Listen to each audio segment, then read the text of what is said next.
I would sit Mendoza until I absolutely had to play him. I've talked so much about how it's going to be a completely different offense for Fernando than he's ever run before. And it was only attached to the on the field stuff. Fernando Mendoza won the Heisman, went undefeated, and won a national championship. And the Raiders' plan for him this season is to stand on the sideline and watch a 37-year-old journeyman throw the football instead. That's not a hot take. That's the actual plan. Kirk Cousins, a guy who got benched in Atlanta for a rookie half his age, is walking into 2026 as QB1. The #1 overall pick is walking in as the backup. If you're a Raiders fan, I get the instinct here. You just use the most valuable asset in professional sports on a generational quarterback prospect, and instead of building around him, you're parking him behind a guy on the back nine of his career. That should make you furious. Except, go back and check the tape on how the best quarterbacks of the last 20 years actually got made. Aaron Rodgers didn't start a game for 3 years and went on to win 4 MVPs. Patrick Mahomes barely played as a rookie and became a multi-time MVP and Super Bowl champion. Jordan Love sat 2 full seasons behind Rodgers himself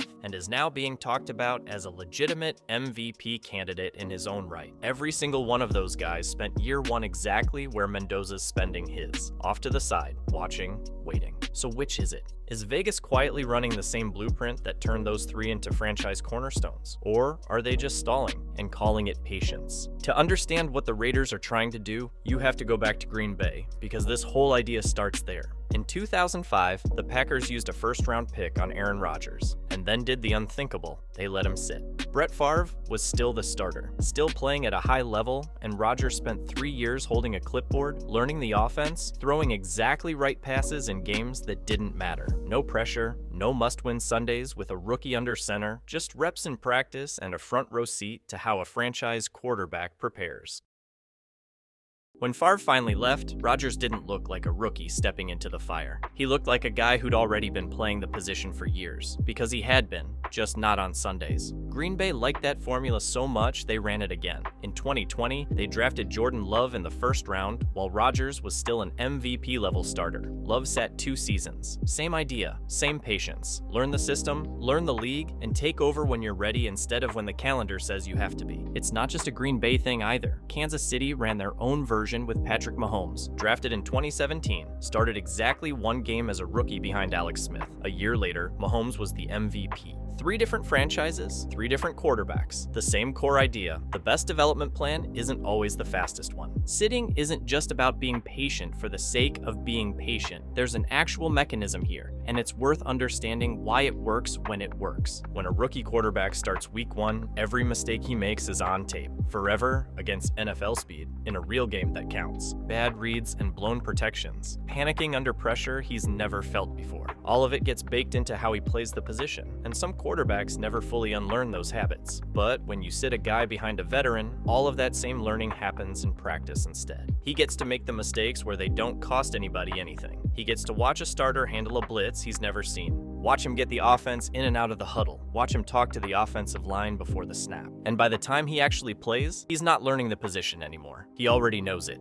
There's also a locker room piece to this that people underrate. A rookie who walks in and immediately takes another guy's job, even if that guy is worse, can create real friction. But a rookie who earns it, who spends a year in the room proving he belongs before he ever takes over, it buys him credibility the moment he does take the field. Real quick, we're a small team putting these NFL breakdowns together. No big studio behind us, just trying to tell these stories the right way. If you're getting something out of this one, consider subscribing, as it genuinely helps us keep doing it. But let's not pretend this is a foolproof formula, because it isn't. Sitting behind a legend has burned quarterbacks before. Take Brock Osweiler, for example. Drafted by Denver in 2012, groomed for 3 seasons as Peyton Manning's understudy. When Manning got hurt in 2015, Osweiler stepped in and went 5-2, helping put the Broncos in position for the #1 seed. Looked exactly like the blueprint working. Then Manning retired, the Broncos won the Super Bowl without him even playing in it, and Osweiler left in free agency for a massive contract in Houston, where he completely fell apart. 15 touchdowns, 16 interceptions, benched mid-season, traded away within a year. All those reps behind a legend, and the second he left that specific system and that specific room. None of it translated. And then there's the other side of the argument entirely. Quarterbacks who never got the luxury of sitting at all and turned out fine anyway. Josh Allen started as a rookie in 2018 and was statistically one of the worst starting quarterbacks in the league that season. Under 53% completion with more interceptions than touchdowns. 2 years later, with better weapons around him, he was an MVP finalist. Another good example is when Jalen took over mid-season as a rookie. He struggled through an uneven first full year as a starter, but by year 3 was playing in a Super Bowl. Both of them learned on the job in real games with real consequences and got there anyway. So if some quarterbacks sit and it works, some sit and it doesn't, and some never sit at all and still become stars, what's actually deciding the outcome here? This is where the Mendoza situation gets specific, and it's worth looking past the surface level he's not starting headline. Cousins isn't just some retread parked in the building to eat a season. He's running the same Kubiak-style West Coast offense that Mendoza is expected to inherit. The same terminology, the same footwork, the same reads. That's not incidental. That's the entire point of the signing. And by most accounts out of camp, Mendoza isn't being buried on the bench either. He's getting real work with the starters. The coaching staff has called him a sponge who wants to absorb everything, and there's a real chance he sees the field in some form this season if the situation calls for it. Cousins himself has actually pushed back on the word mentor, framing it more as a room full of quarterbacks pushing each other rather than a veteran babysitting a rookie. Maybe that's modesty. Maybe it's a guy who got burned by his own mentor narrative in Atlanta and doesn't want to relive it. Either way, the dynamic in that quarterback room looks less like Rodgers sitting silently behind Favre for 3 full years, and more like a compressed, accelerated version of the same idea. Shared system, real reps, just not the full-time job on day one.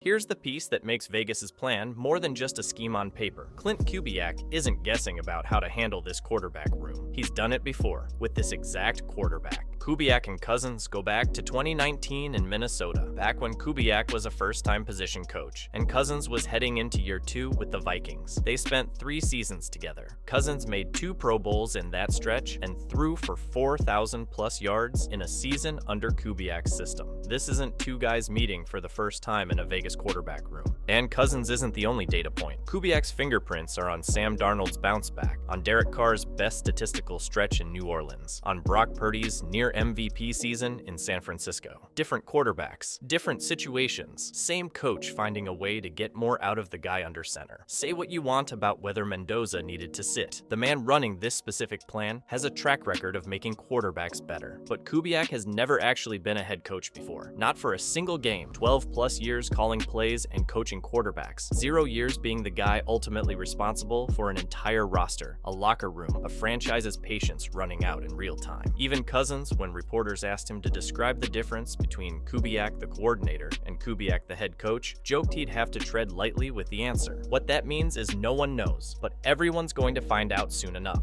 Now, let's not just look at it as fans are impatient, but build it with actual receipts. Justin Fields got dumped by Chicago after 2.5 seasons despite flashes of real growth. Zach Wilson was being called a bust by national media before his second full season ended. Trey Lance barely got a real runway in San Francisco before he was benched and eventually moved. Meanwhile, 2 different franchises gave up on Sam Darnold. He then had a legitimate bounce-back year once he landed somewhere stable. This suggests that some of those bust labels said more about the environment than the player. This shows the modern media cycle doesn't just annoy players, it actively shortens the runway teams are willing to give them, which is the exact thing the Rodgers, Love, Mahomes examples didn't have to fight against in a slower media era. Let's ground it in the Raiders' actual recent history. This is a franchise that cycled through Derek Carr, a Jimmy Garoppolo deal that didn't work, and multiple coaching regimes in a short span. There isn't a lot of goodwill or patience banked with this fan base heading in. Layer in the ownership picture too, since Tom Brady's minority stake means every quarterback decision in Vegas gets amplified media attention, whether the front office wants it or not. Let's think about the actual failure points. What happens to this specific plan if Cousins gets hurt in October, and Mendoza is forced into action 4 months earlier than planned? Does the blueprint survive contact with an emergency start?